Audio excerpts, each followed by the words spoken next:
What? We're now in season 2? Thank you guys for joining me on the first episode of season 2. I hope you guys enjoy it as much as I enjoyed interviewing DeAndre. Have fun. Thank you for listening.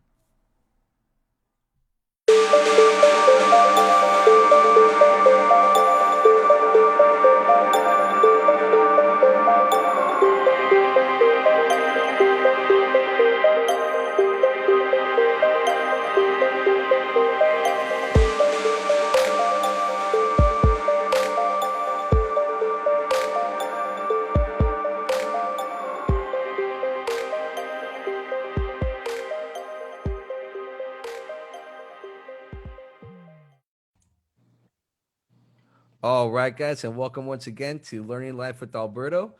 And I would like to bring a special guest on today. His name is DeAndre Simmons. He's an amazing musician. You probably have heard his name before if you've heard different things of opera. And I wanted to bring him on today. Welcome on, DeAndre. Thank you. So very, very excited to be here with you. I appreciate you. It's a complete honor and an amazing experience to actually have you on. Before we started this podcast, DeAndre was actually guiding me through some wisdom that he's learned throughout the years. And so I want to say thank you to that. And hopefully, whatever we talk about today, you grab his wisdom too, and it helps you out throughout your future.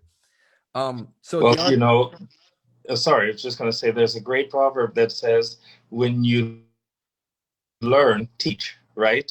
right. And there's no better teacher than to share with people of mind and spirit. I appreciate that. You're completely right. Now, DeAndre, for people that haven't heard about you, can you kind of tell me how exactly you became an opera singer, or when did you start actually going into music or diving into music?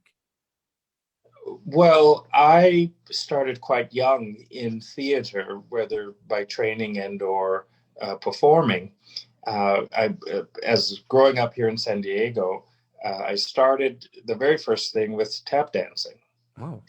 And out of that tap dancing, when I was about 4, uh, came ballet because right in Balboa Park at the Presidio, um, there were not enough boys to partner with the young girls that were taking ballet classes. So they very often came next door to the tap class and asked us to partner with the Right. girls. And so there became the beginnings of my learning to dance and dance, uh, becoming a dancer, so to speak. Right. But while I always knew in some form or another that I could sing, I didn't start really performing vocally outside of, maybe church or something like that until I was about 8.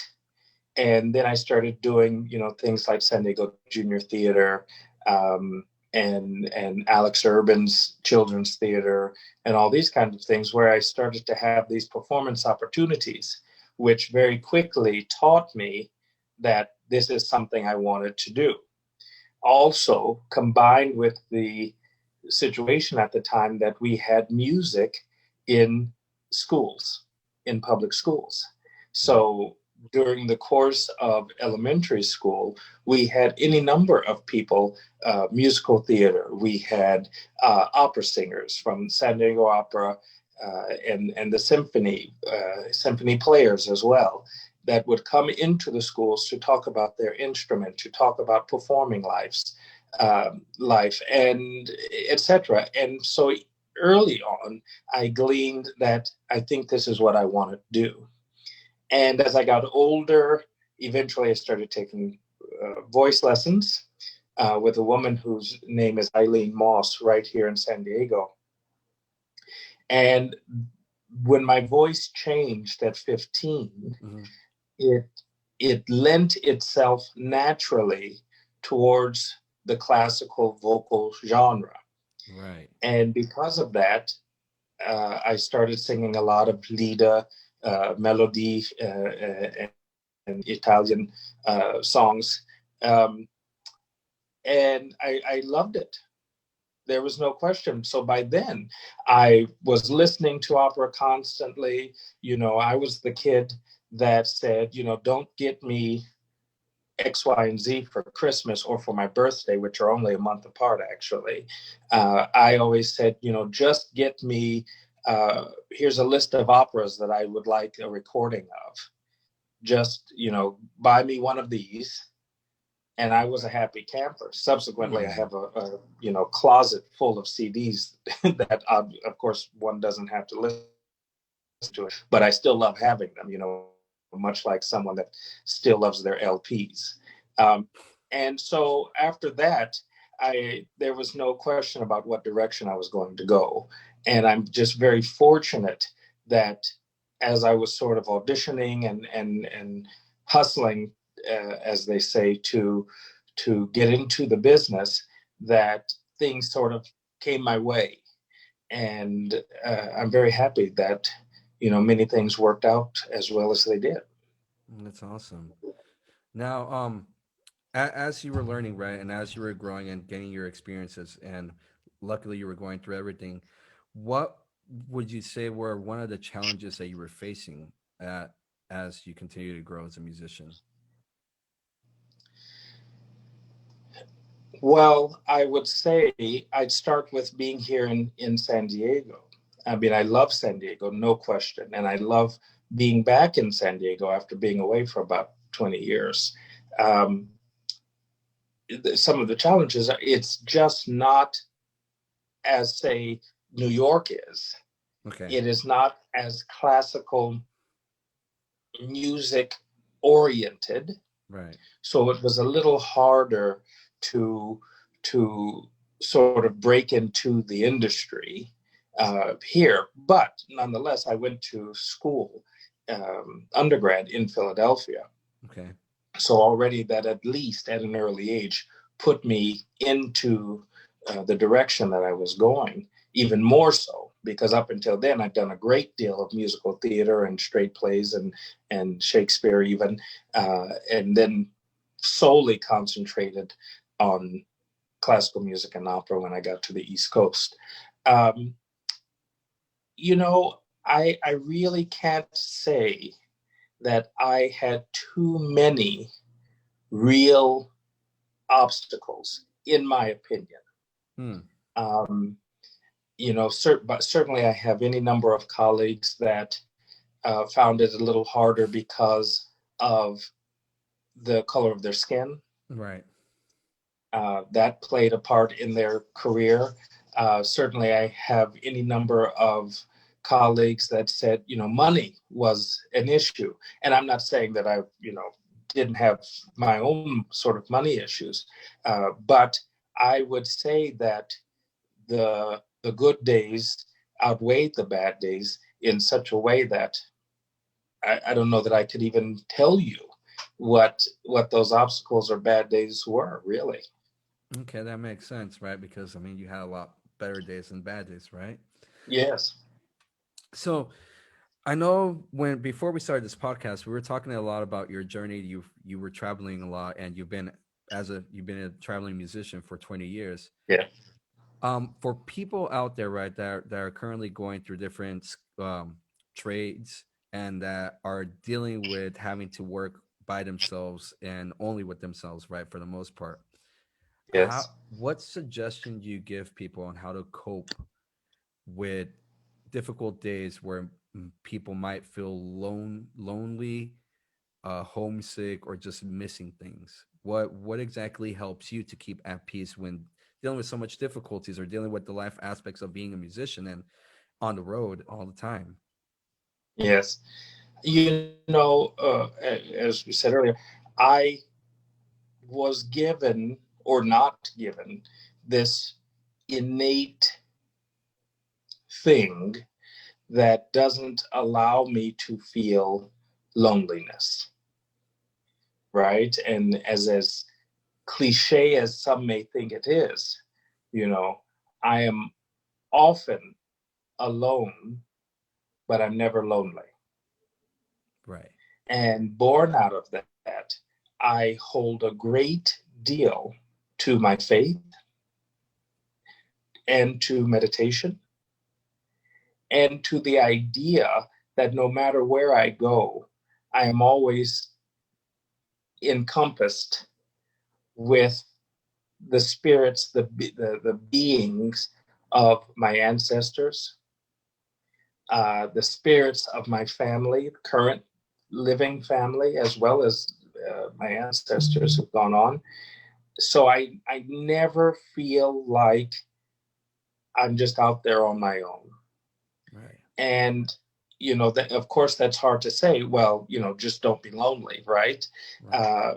But I do find for sure, out of the few things that I do know for sure, is that when I get into prayer, when I get into meditation, and usually one follows the other, at least twice a day for me specifically.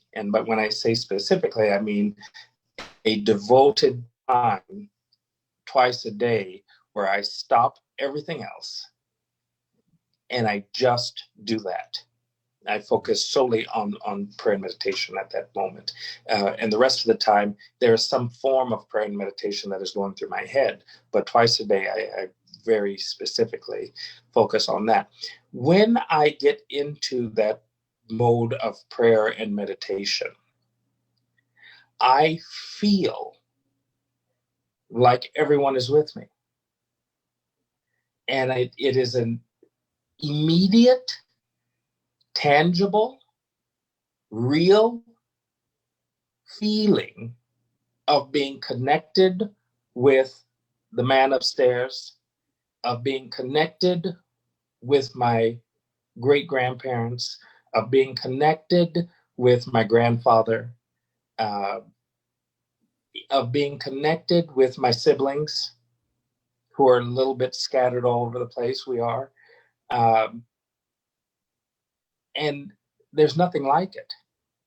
And then after a while, and when I say a while, I mean probably years, right? There comes a moment when it is easier to sort of get in that feeling and to maintain that feeling for a long period of time. To maintain that feeling when I'm getting on an airplane for 13 hours to go to whatever other country, when I'm walking on stage by myself, so to speak, but I still feel like the presence of my ancestors, the presence of God, the presence of my loved ones are all with me, whether they are physically or not. That there's nothing like it. There's nothing like it, and that idea of taking the time, first of all, you have to take the time to say, okay, I'm putting the phone down. I'm moving away from the computer. I'm moving away from the television. I'm moving away from other people to take the time to focus on my inner being. Let's say there's a little coin, right? There's just a little place that's somewhere deep in there, wherever that place is for each of us. Right. Um, that needs to be polished. And the only way to polish that coin is to spend a great deal of time by yourself, with yourself, and subsequently with whatever higher power, whatever thing that is external of you, that brings you peace, that brings you calm, that brings you the feeling of having someone and something else there. That does take some time, but I can't tell you how worthwhile it is. So that is my advice to anyone that is in a situation where maybe they're homesick, especially during this pandemic where people have canceled trips home for the holidays. People are not, grandchildren aren't seeing grandparents. In some instances, spouses are separated at the moment for Right. many reasons, quarantining, etc. My advice is to learn how and find how to get into a moment of solitude Mm. that creates for yourself the feeling of being surrounded by love, by light, by calm, and that will get you. All we ever have is moment to moment, Right. right? Correct. If one finds that in any given moment and does what they can to take that and that feeling from that moment to the next moment, and we get out of our own heads about trying to say, well, tomorrow and next year and 5 years from now, my 5-year end goal. Yes, well, that's all well and good, and God knows I'm all about planning ahead. But Right. there has to be a moment where you say, wait a minute, tomorrow is not promised, the next Mhm. moment is not promised. So let me sit right here in my solitude and get in tune with that little coin and find out what makes me feel purposed, what makes me feel love, what makes me feel content in this being alone, Right. and how do I take that feeling from this moment to the next moment. And the next thing you know, uh, it's 5 years from now, right? And you have taken that moment for many, many moments. And hopefully that allows people to move out of the idea of loneliness. Right. Beautiful. That is really beautiful, DeAndre. Now, DeAndre, you talk about purpose and love and everything in what you do. So, what led you to, well, first off, what is your why and how did you reach that knowing your why? How did you reach knowing what your why was? You know, I grew up in a family that was faith based. So from the beginnings of my existence, I was always in church. I was always being fed the Word of God. I was always being fed spirituality. Right. That yes, as I got to a certain age, I don't want to say I tested, but I studied about other religions and faiths and ways of belief, etc. Right. And for me, I came back to what is Christianity, um, and so it was always somewhere in there, and the more I studied the Bible, the more I consulted my own spiritual guiders, the more that I got in tune with prayer and meditation. Certain things just sort of ebbed and flowed in a way that you go, huh, well, this makes more sense than this, you know. Truth makes more sense than lying. Right. Love makes more sense than hate. Right. And so you also, the universe, I think, presents us each with lessons that if we really try to maintain an openness in mind, in spirit, in heart, um, that you start learning things along the way that you need for yourself, but that also, hopefully, I think that if everyone should, you can impart to someone else at the time that they definitely need it, because that's what has happened to me Right. along the way. At a time when I needed it, came a lesson from someone or something that may not have anything to do with me, or have may not have had anything to do with me at the time. All of a sudden, someone at the at a grocery store checkout says something that is so poignant, and it almost seems as though it was directed to me. Mm. Right. And I'm also a large believer that stillness helps you discover the lessons that life, the universe, the great creator upstairs is teaching you. Right. To get quiet and really think, what is the next best thing for me? That is secondary in my mind to God, your will be done in my life. Right. And after I get there, then I get to what is the next best step for me. So those are the things that I would say brought me to whatever clarity that I may or may not have.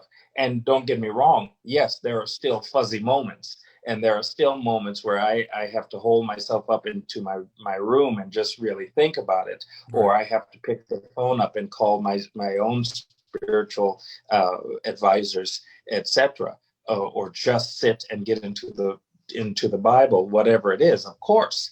But I think that each moment that we are presented with helps us to get to the next. And that when something arises, rather than getting angry, rather than saying something that eventually you will regret, rather than doing something that you eventually might regret, I stop and I go, okay, what is this here to teach me?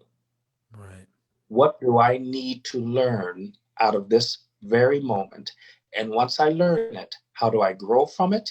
And how do I share it? Right. So I would say that's sort of how I got to wherever I am in this incredible and wonderful journey uh, as a human being. I mean, you are an amazing human being, DeAndre. You're completely Well, awesome. No, of course. I mean, you're an amazing musician. People love you, and by the way you express yourself, you're a light to people's lives, including mine. well, I hope so. Uh, of course. And so, DeAndre, from we have similar beliefs in humans needing to help each other out. Um, and I wanted to bring this up as a question because I feel like this should be brought up now more than ever. Why is it so important for humans to help each other out? Why is it so important to help your fellow neighbor out, especially now? At least from your experience, why do you think it's important? From what your take is, your personal experience, why do you think it's important to help each other out? I think that's what we're designed for. You know, I believe that human beings are essentially the top tier pack animals, Right. right? And that Mm, we are of all course. connected. No question that we are all connected in a way that is stronger in some than others, of course. Uh, but I don't exist without you. I don't exist without that person that's on the street downtown. I don't exist without that person in Germany or Africa or Scandinavia.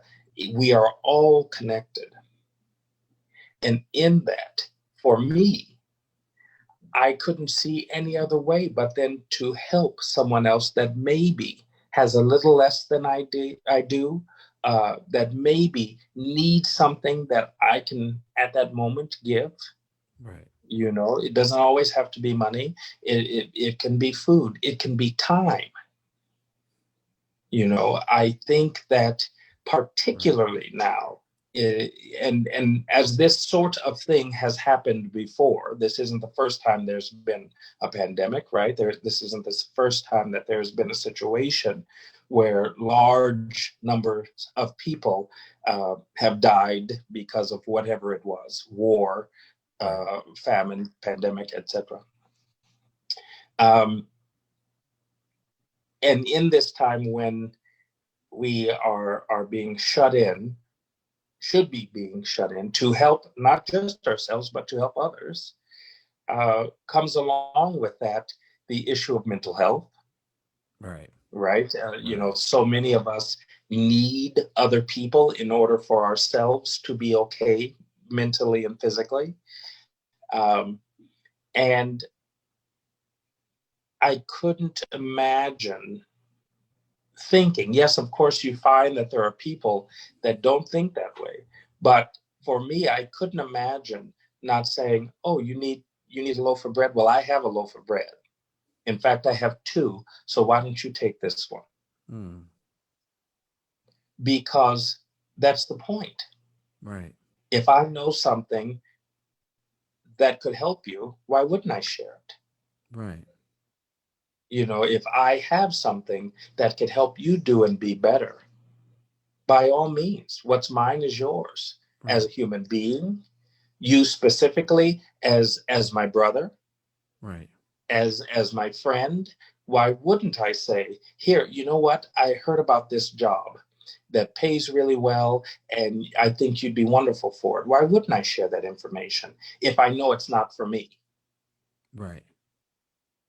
Say, oh, well, that gig isn't for me, but you know what? I know someone who would be wonderful for it. Right.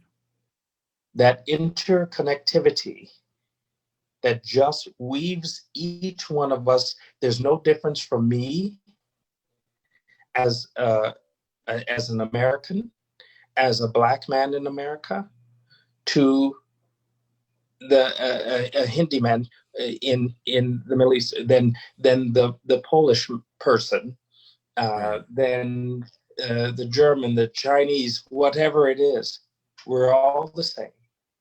Right. And I think that we each have two things. We have a design to look to a higher calling, whatever that is, Right. whatever one calls it. I call it God. If one calls it Buddha, if one calls it light, if one calls it the universe, whatever it is, I think we have an innate design to look towards that higher calling.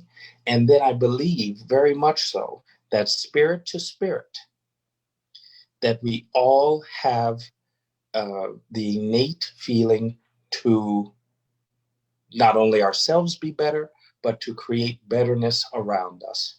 And one of the ways to do that, I believe, is to help others. Right. I hmm. Wisdom from DeAndre, guys. Wisdom from DeAndre. Hmm. Really good. Now, I guess from your experience, how did you cope or how did you deal with people that were being too competitive with you? Well, I'm competitive. So Right. Okay. Okay. Well, all right. How did you compete? How did you? All right. But all right. So let me. I guess let's rephrase that question. How did you deal with your competitiveness and not let it hinder you from being a human? Still, I guess that's where I'm yeah, heading. that's a very good question. You know, one of the lessons that my father taught me, I recall being very upset because my baseball team at the time had lost a game. And I was very upset, and I threw my helmet and my bat and my glove into the car, and was sitting there sulking. And he pulled the car over, and he said, he took out a piece of paper and a pen, and he said, "Okay, here." And he started a tic-tac-toe game, and he started, right, Hmm. and usually the person who starts is the one that Right. wins, Right. right? But Right. anyway, uh, Most of I the didn't learn that till time. some years later. So he started, and then I played, and then he played, and then I played, and then he won, of Mm, course, right? right. And and then whatever, I went back to sulking. He said, "Well, you lost," and I was like, "Yeah, but who cares?" He said, "Why don't you care?" I said, "It's just a game." Boom. He said, "Uh-huh." That was one of my earliest aha moments in terms of, you know, there's nothing in the world that's so important that you can't extend kindness and love to your fellow human being. And as much as I want to be as top tiered an opera singer as possible, whatever it is, that does not supersede just being a good person. Right. And I find that when you are a genuinely good person, or at least genuinely working on it, Hmm. that things happen for you in a greater way than the other way around. I can agree with you from personal experience too. I definitely agree with you on that too. Um.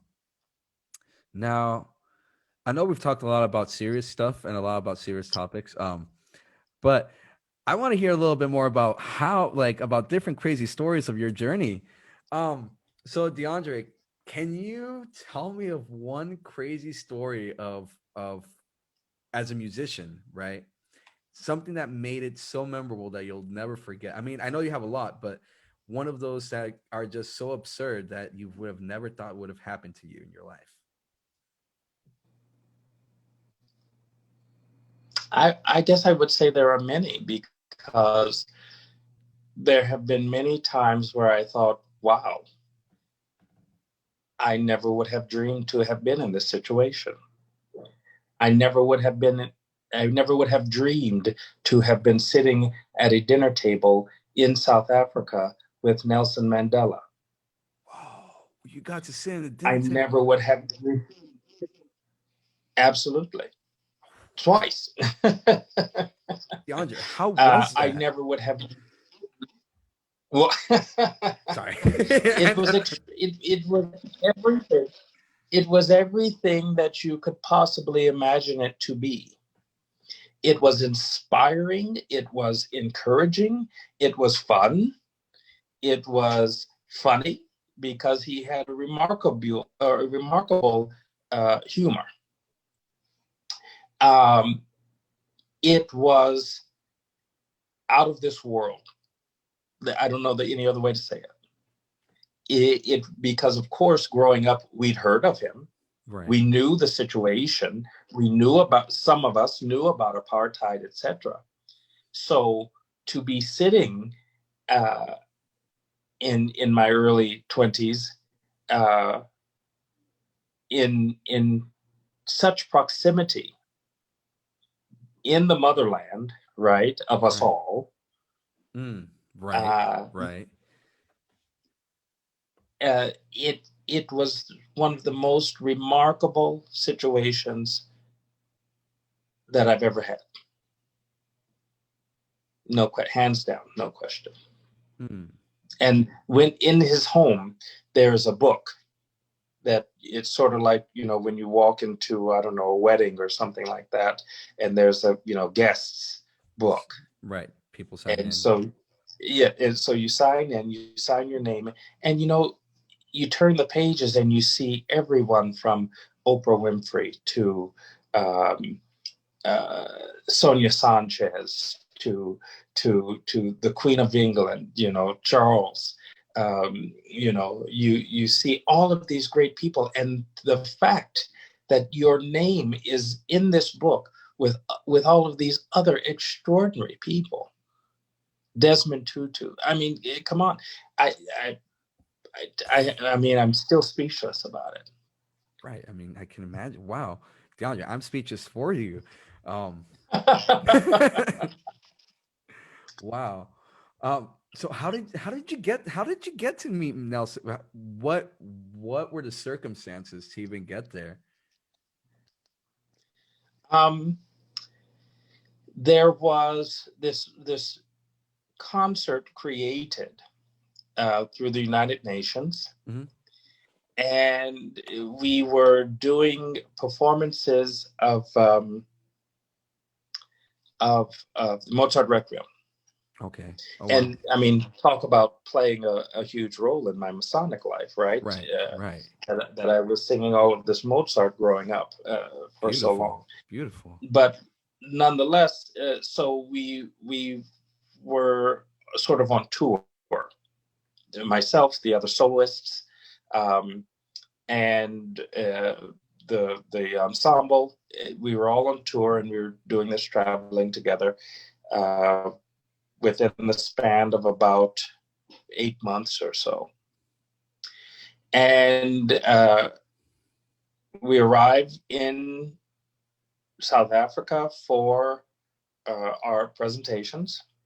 All right. And for the soloists, all four of us, we got to our dressing room and there was an invitation to have dinner at the home of Nelson Mandela. Oh Now, wow. in this business, in the world of theater, right, you often get invited to these kinds of things.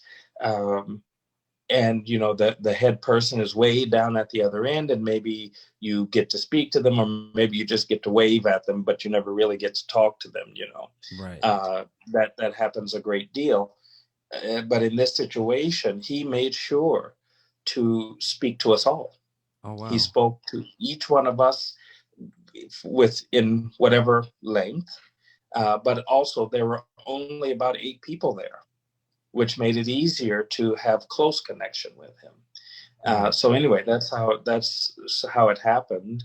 And then the second time was in the UK, and also another situation where I was performing in a concert, and I was sent a word. I was sent word that he'd like to meet with me at his hotel, for coffee.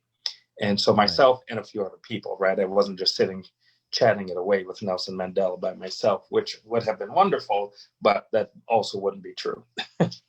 Fair enough, but either way, you still got to chat with him. That's awesome. Either way, I still got to chat with him. That's awesome.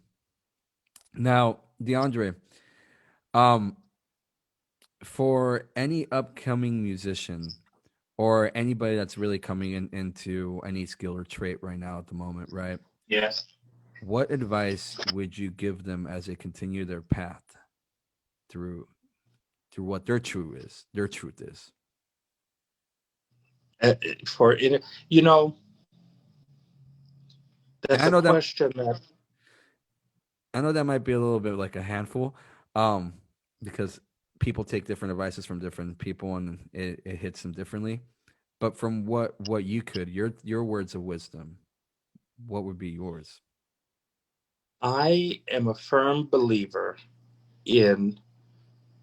There was a great song in the 90s that said, "Don't stop till you get enough." And Right. I think I've heard it. yeah, and that is in a way sort of my motto. When I want to do something, when I want to accomplish something, number one, I learn absolutely everything I can about it. Okay. I do my reading, and not just getting on Wikipedia. I buy the books. I talk to the people that are doing it already. I surround myself with people that are also trying to do it, but more so with people that are doing it or have done it at a high level. Right. And I try to surround myself with those kinds of people, because all they're going to do by hook or by crook, they're going to pull you up uh, to that level. There's going to be a standard set for you, Right. um, or even for yourself, that you're not going to achieve by being around people that are as good as you or maybe not as good as you. So that's number one. I learn absolutely everything I can about what it is I want to do, and everything there's a constant learning. So that's what it is. But nonetheless, I just keep learning and I keep trying, and I say, well, okay, first of all, number one, all right, God, your will be done. Whatever you want for my life, you do it. But the word of God also says He will give us our heart's desires. And so I lay them on the table. Right. I say, hey, you know what? This is what I want. This is what I want to be, God. And if it's within your will for me, by all means. And things happen to reveal. So I always say, just keep on pushing. The bare minimum of what it is all about is don't stop. Don't stop. Don't give up. Because the universe, people, etc., will put roadblocks in your way. And whenever I come to a roadblock, I say, okay, well, as I said earlier, all right, what is this here to teach me? How do I get Right. around this? Do I go left or do I go right? And if I go right and it's wrong, all right, well, let's see how we get back to the right place. You Right. just got to keep going. Sort of like horseback riding, which I absolutely love. And you have a horse with blinders on. You have to say, that is what I want. Mm. And you go for it, you know. Right. And I believe that if you do that in sincerity, if you do that through prayer and supplication, and meditation, if you do that consistently, that the universe will open doors for you, that all you have to do is walk on through. Right. Awesome, DeAndre. Thank you for your words of advice and wisdom. Um, Before we go, DeAndre, is there anything you'd like to say to people? Any other words of encouragement and kindness and love that you'd like to share with everybody on here? Well, sure. Um, we're living in a time of uncertainty. Right, We're living in a time right now where people are going against each other because of their color, right, because of their religion, right, because of politics. I think the greatest thing is what that great architect upstairs gave to us is love. right. And to sit and find love for yourself Hmm. and then how to share that love is possibly the absolute greatest gift. And with that, DeAndre, I appreciate you. Thank you for coming on. I love you, brother. Thank you. You're such an amazing I human love you. being. I'm so glad you came on. It's such an honor to have you on here. For My pleasure. everybody on here, this is DeAndre Simmons, an amazing opera singer, an amazing musician, and such an amazing human being. Great spirit. I just learned from you so much right now, even through this podcast myself. So I appreciate you. Is there a way that we can find you, DeAndre? Anywhere, a website that we may be able to find your recordings, your videos, and your performances for us to experience, or Uh, people who haven't experienced it before?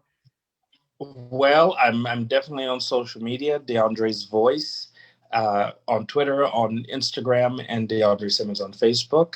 And until my new website is launched, those are the ways to see what's up. All right, awesome, DeAndre. Also, do you have any other new projects coming up soon that we may be looking Uh, forward you know, to? I most of us are at a standstill in the performance world, but Right. as they come, I'll definitely let you know. All right, awesome, DeAndre. Thank you for coming on. Such a Thank you. beautiful feeling to have you on, and thank you again. All right, guys. Thank you for listening. I hope you guys liked it. Enjoy the rest of your day with much love. Peace out. Learning Life with Alberto was created in association with The Human Connections magazine, a non-profit media organization connecting the world together. Executive producer and host, Alberto Castillo. Theme music by Dubflex. If you guys like my podcast, go ahead and hit the subscribe button.